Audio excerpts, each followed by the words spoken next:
Hello everyone and welcome back to my YouTube channel. This is the class of science of class 10th and in this video we will continue our chapter number 11, the human eye and the colorful world. In the previous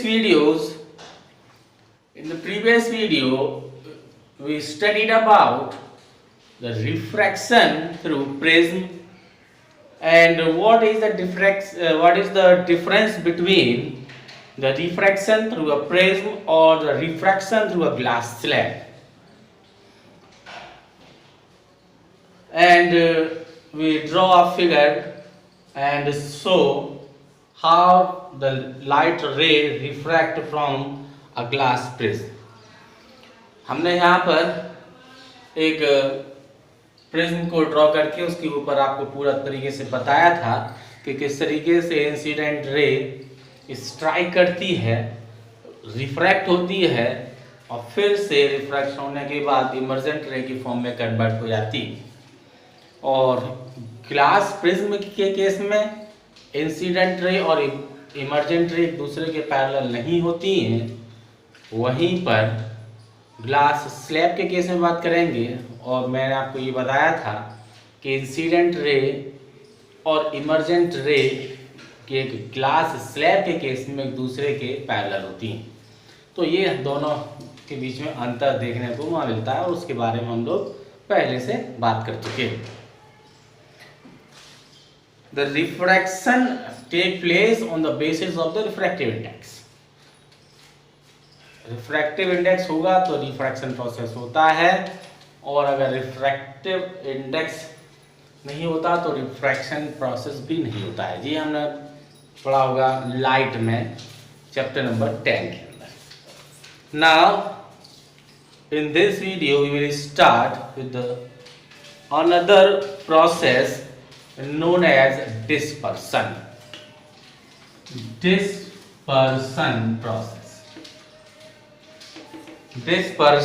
process. Now, what is dispersion? It is defined as a phenomenon of splitting of white light into its constituent 7 colors. मैंने आपसे क्या कहा? It is defined as a phenomenon of the splitting of white light into 7 colors. सफेद light का 7 रंगों की light के form में बट जाना डिस्पर्शन प्रोसेस कहलाता है, जिसमें एक वाइट रे छोड़ी जाती है and after striking the optical media it split into 7 colours light. 7 रंगों की लाइट में वो अलग अलग बट जाती है। वेल लाइट यानी कि कोई सी भी लाइट हो सकती है, चाहे वो सनरेज हो या किसी बल्ब की लाइट हो, ये एक तरीके से is allowed to pass through a glass prism. एक ग्लास प्रिज्म के अंदर से एक लाइट रे को जब छोड़ा जाता है, इस तरीके से गुजारा जाता है, इट स्प्लिट्स इनटू 7 कलर्स। वो क्या होती है, यहाँ रिफ्रैक्शन के प्रोसेस के बाद वो 7 रंगों के फॉर्म में इस तरीके से बढ़ जाती है। 7 रंगों में इस तरीके से बट जाती है और वो रंग होते हैं VIBGYOR। इनको कॉम्बिनेशन के फॉर्म में विबग्योर से रिप्रेजेंट कराया जाता है। हर एक रंग अपने आप में एक दूसरे से अलग अलग हो जाता है। यहाँ पर कॉम्बिनेशन, ये जो व्हाइट रे थी, ये रे ऑफ लाइट जो थी सफेद रंग की, इसको हमने कहा, वो इन 7 रंगों के लाइट से मिलकर बनी थी, या ये कहें कि इन 7 रंगों से मिलकर बनी थी। ये बनी थी इसलिए डिवाइड हो गई, और अगर ये इस 7 रंगों से मिलकर ना बनी होती तो ये अपने आप में डिवाइड नहीं होती। अब ये अलग अलग क्यों होती है वो भी अपने आप में एक बड़ी बात है, और वो उसके बारे में भी हमें जानने को मिलेगा। इसके बारे में हाई क्लासेस में हम और जानेंगे कि ये 7 रंग जो है वो अपने आप में अलग अलग क्यों हो जाते हैं? On the basis of their frequency, on the basis of their wavelength etcetera etcetera, कई सारी चीज़ें इसमें हमें देखने को मिलेंगी।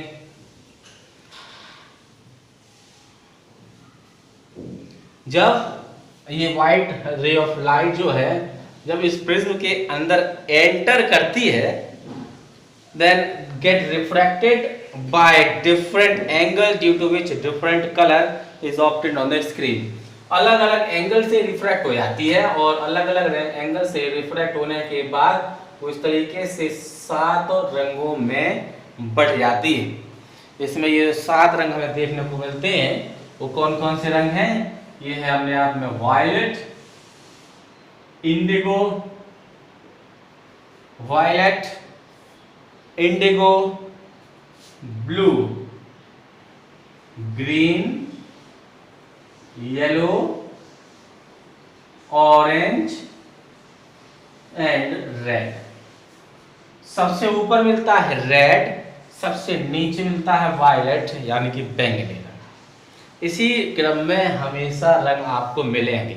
जब भी एक वाइट लाइट डिस्पर्स करेगी, स्प्लिट करेगी और टूटने के बाद वो इसी का रंग इसी फॉर्म में हमें मिलते हैं। कुछ रंग इसमें ऐसे होंगे जो हमें बिल्कुल साफ साफ दिखाई देंगे और कुछ रंग हमें कहीं ना कहीं एक तरीके से फेडेड फॉर्म में दिखाई देते हैं, धुंधले दिखाई देते हैं, साफ साफ वहाँ पर दिखाई नहीं देते। रेड कलर रेड कलर हमने देखा, रेड कलर जो है, रेड कलर की जो लाइट है यहाँ पर हम जिसके बारे में बात कर रहे हैं वो सबसे ज्यादा डेविएट सबसे कम डेविएट होती है, लीस्ट। सबसे कम डेविएशन जो है वो रेड कलर की लाइट में देखने को मिलता है। कैसे? अगर यहाँ से इस लाइन को अगर हम सीधे खींच दें, ये हमारा नॉर्मल पाथ है जिसमें ये रे इंसिडेंट रे जो थी, इंसिडेंट रे जिसको हमने वाइट लाइट हमने कहा था, और उसका नॉर्मल पाथ जो देखें वो इस तरीके से इस पाथ में जाना चाहिए था, लेकिन वो स्प्लिट कर गई रिफ्रैक्शन के बाद।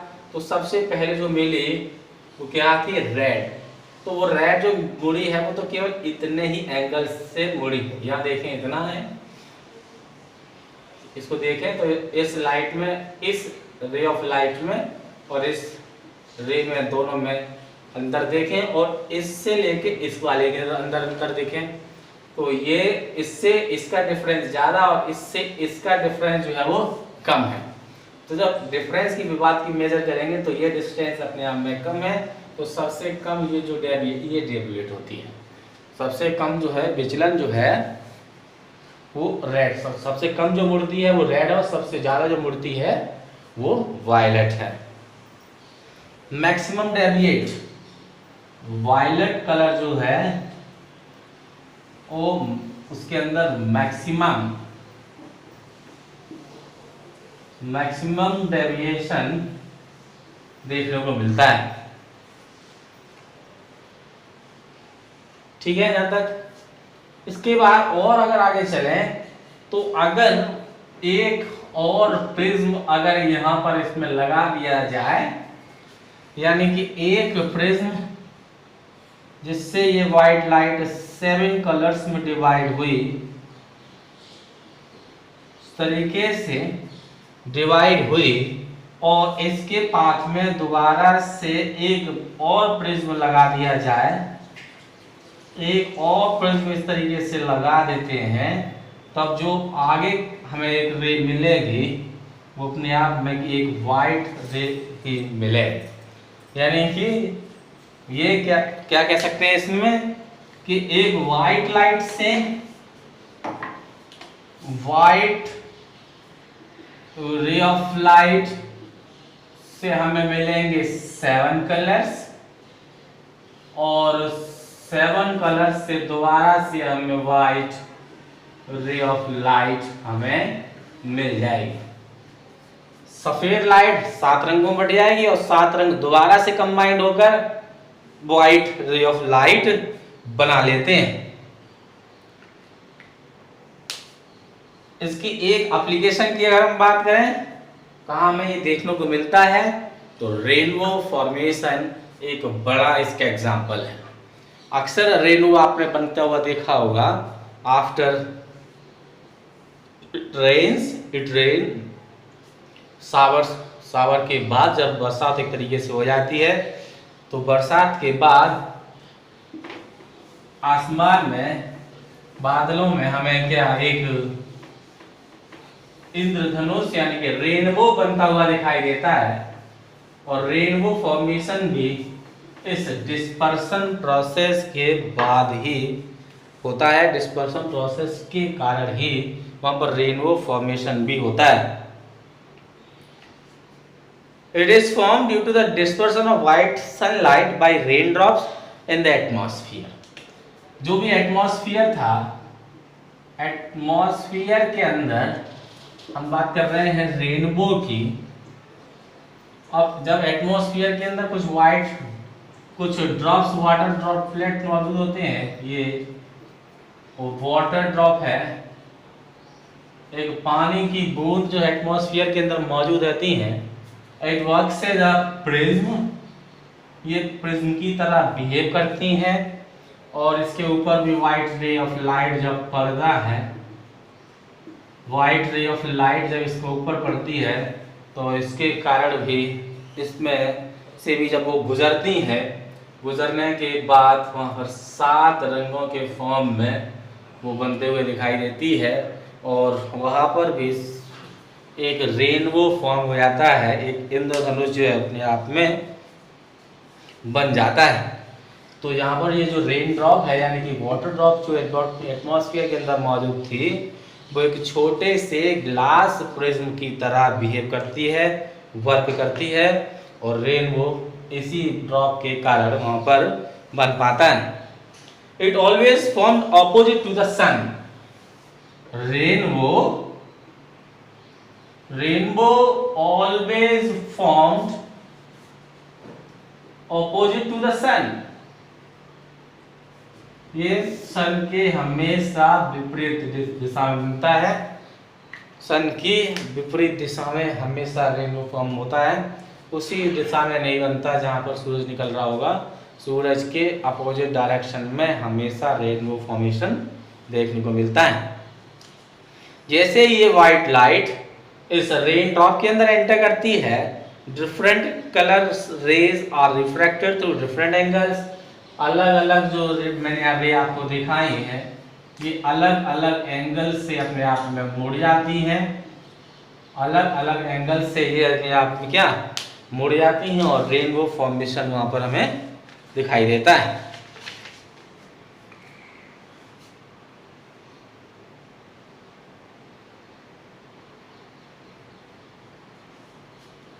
ठीक है, अब देखते हैं हम atmospheric refraction. Atmospheric refraction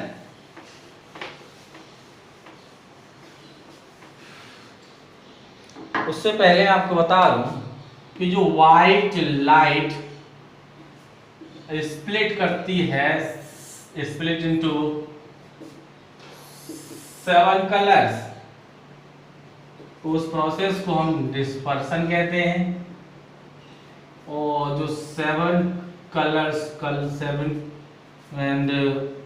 7 colours obtained, जो कलर्स हमें वहां पे मिलते हैं, उनको हम स्पेक्ट्रम के नाम से जानते हैं। इसको हम कह सकते हैं band of 7 colours.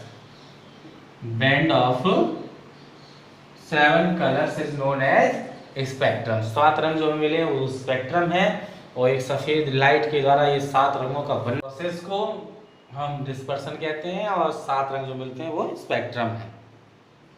Now atmospheric refraction.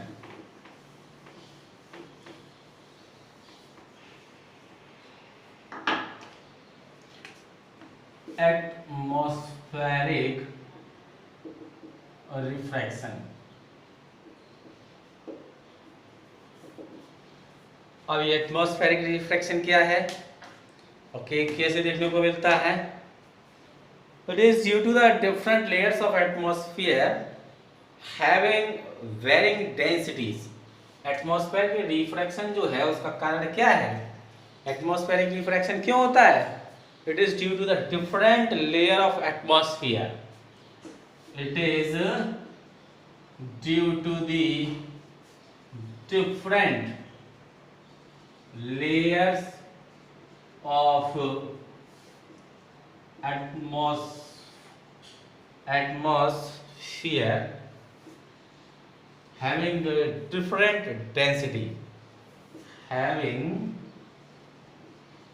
varying density। यानी कि क्या मतलब है कि जब एटमॉस्फेयर के अंदर एंटर कर जाते हैं, मान लें कोई एटमॉस्फेयर है, जब इसके अंदर एंटर कर जाते हैं तो कहीं पर पार्टिकल्स ज़्यादा मिलते हैं तो डेंसिटी ज़्यादा हो जाती है, कहीं पर पार्टिकल कम मिलते हैं तो डेंसिटी लो हो जाती है, फिर कहीं पर ज़्यादा हो जाते हैं फिर डेंसिटी बढ़ जाती है, कहीं पर कम होते हैं तो डेंसिटी फिर कम हो जाती है, कहीं पर ज़्यादा हो जाते हैं तो डेंसिटी बढ़ जाती है। तो इस तरीके से बात करेंगे तो एटमॉस्फेयर के अंदर अलग अलग लेवल पर, अलग अलग जगह पर जो पार्टिकल्स मिलते हैं उनके बीच में जो पार्टिकल स्पेस है वो कहीं पर ज़्यादा होता है, कहीं पर कम होता है, जिसके कारण एटमॉस्फेयर के अंदर जो डेंसिटीज़ हैं लगातार अपने आप में अलग अलग होती हैं।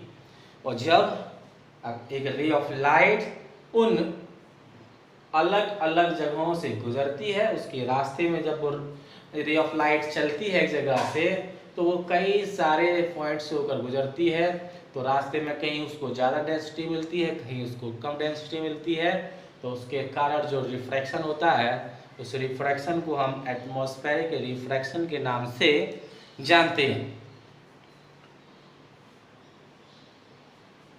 ठीक है ना।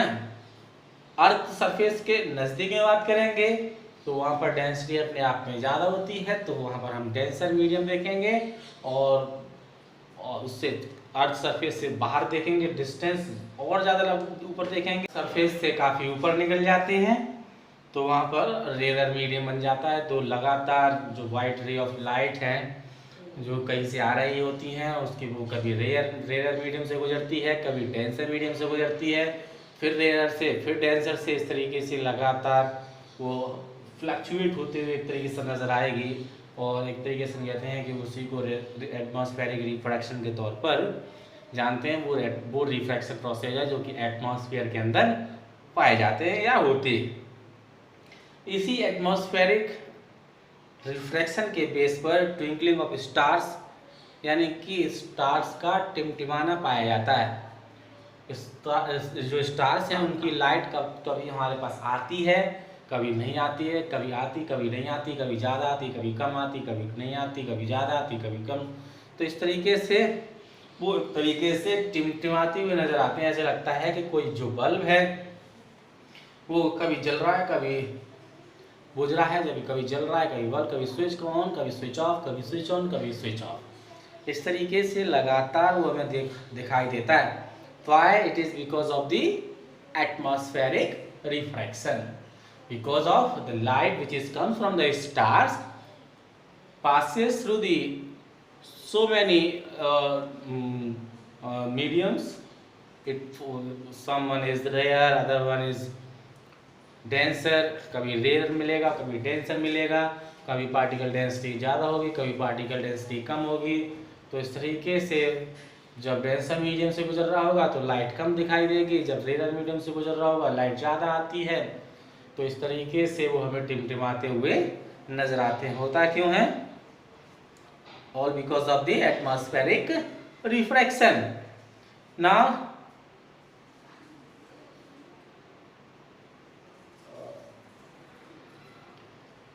प्लैनेट्स की बात करें, अब कहें कि स्टार्स ही ट्विंकल क्यों करते हैं, प्लैनेट क्यों नहीं करते?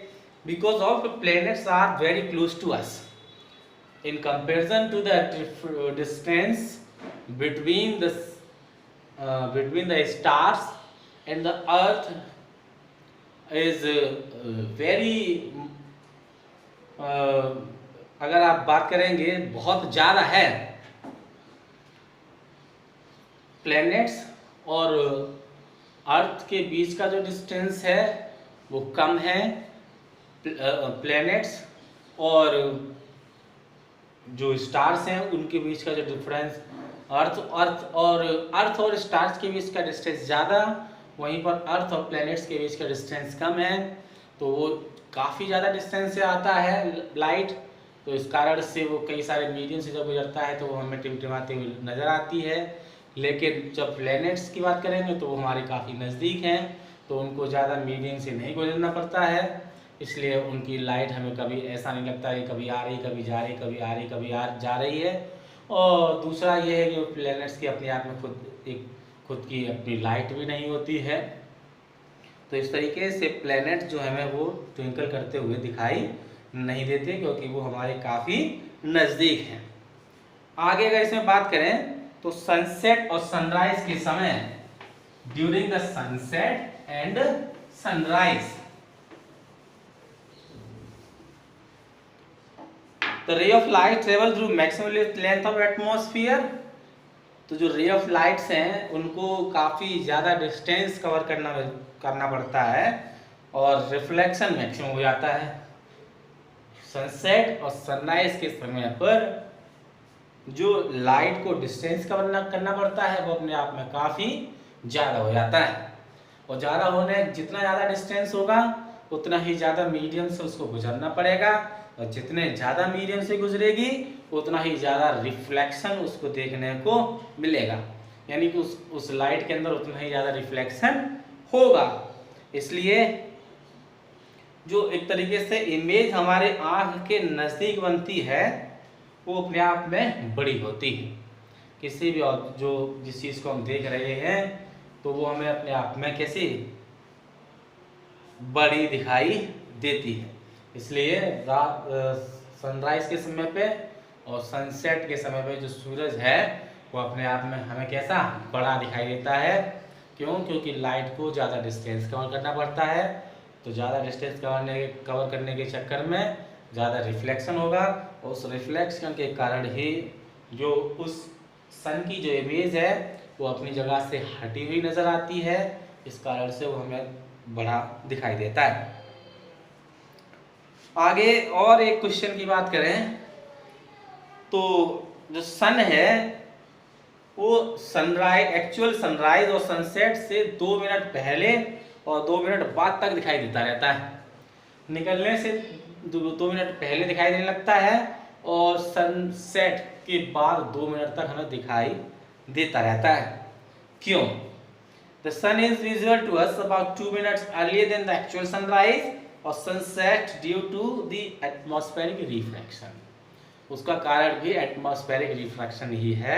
एटमॉस्फेरिक रिफ्रैक्शन के कारण ही सनराइज से वो 2 मिनट पहले हमें दिखाई देता है और सनसेट के 2 मिनट बाद तक हमें दिखाई देता रहता है।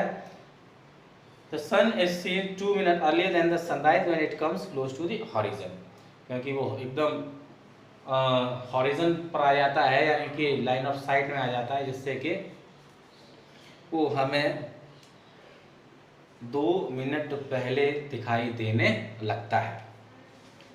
इसके बाद अगर हम बात करें इसमें टिंडल इफेक्ट की बात करते हैं। Scattering of light by colloidal solution particles, इसके पार्टिकल्स जो है वो अपने आप में इतने बड़े होते हैं कि जब लाइट उसके अंदर से गुजारी जाती है तो वो उस लाइट को स्कैटर करा देते हैं, यानी कि फैला देते हैं, तो वो कोलॉइड पार्टिकल कहलाते हैं। और कोलॉइडल सॉल्यूशन के अंदर से किसी लाइट को गुजारा जाए और वो लाइट अपने आप पूरे में स्कैटर यानी कि फैल जाए, तो उस प्रोसेस को टिंडल इफेक्ट के तौर पर जाना जाता है। स्कैटरिंग क्या है? The process in which light is transmitted in all direction. Scattering का मतलब हुआ कि जो लाइट जो आ रही थी वो सभी डायरेक्शंस में ट्रांसमिट कर दी जाए या फैल जाए, उसको स्कैटरिंग के नाम से जाना जाता है। When it is incident on a particle which has greater diameter, जब एक बड़े से पार्टिकल्स जो उस सॉल्यूशन के अंदर मौजूद होते हैं, पार्टिकल साइज ज़्यादा होता है, और पार्टिकल साइज पर ही मान लेते हैं पार्टिकल है, इस पर कोई रे ऑफ लाइट आई और लाइट आने के बाद वो लाइट जो है अपने अलग अलग डायरेक्शन में इस तरीके से फैल जाती है, तो इसी को हम स्कैटरिंग के नाम से जानते हैं। अब स्कैटरिंग के क्या क्या एप्लीकेशंस हैं? स्कैटरिंग के एप्लीकेशंस की बात करें तो स्काई अपीयर्स ब्लू, दोपहर के समय में जो स्काई है वो हमें नीला नजर आता है। क्यों? When white light passes through the atmosphere, जब सफेद लाइट एटमॉस्फेयर से पास हो रही होती है, violet, indigo and blue colours encounter suspended particles, तो जो उस मीडियम में पार्टिकल्स मौजूद होते हैं उनसे जो लाइट आपकी उसके अंदर मौजूद थी, वायलेट, इंडिगो और ब्लू, वो जाकर उससे टकराती हैं और टकराने के बाद वो these waves are absorbed and then scattered and received by our eyes, वो वहाँ पर टकराती हैं और उस समय पर वो वहाँ पर फैल जाती हैं, और फैलने के बाद जो आसमान का जो रंग है हमें अपने आप में नीला दिखाई देता है। दोपहर के समय में या दिन के समय में बात करेंगे तो जो ब्लू कलर है, जो इंडिगो है या जो वायलेट है, वो ज़्यादा ट्रेवल करता है। ज़्यादा ट्रेवल जब करता है तो उस समय क्या होता है, जो पार्टिकल उसके रास्ते में आते हैं उनसे टकराकर वो स्कैटर कर जाता है, फैल जाता है और वो रंग हमें वहाँ पर नीला दिखाई देता है। लेकिन अगर हम बात करेंगे शाम के समय में, शाम के समय में जो आसमान का रंग है वो हमें लाल लाल दिखाई देता है, रेड दिखाई देता है। उसका कारण क्या है? क्योंकि शाम के समय में और सुबह के समय में जो रेड लाइट है वो डिस्टेंस ज़्यादा कवर कर पाता है, बाकी कोई भी कलर जो है वो उतना डिस्टेंस कवर नहीं करता है, और इस रेड लाइट के ज़्यादा डिस्टेंस कवर करने के कारण वो अपने आप में शाम के समय में और दिन के समय में फैलता है। इसलिए सुबह जब बात कर रहे हैं सुबह के समय पर, और रात के शाम के समय पर आसमान का रंग लाल, और दोपहर के समय में बात करेंगे तो उस समय जो आसमान का रंग है वो नीला दिखाई देता है। तो इस तरीके से इसको और आप पढ़ लेंगे, और पढ़ने के बाद इसके क्वेश्चन आंसर्स को आप करेंगे, और इस तरीके से ये जो चैप्टर है लगभग ख़त्म हो जाता है। आपको बता दिया मैंने कि किस तरीके से होता है, आप इसके क्वेश्चन आंसर को आसानी से कर लेंगे।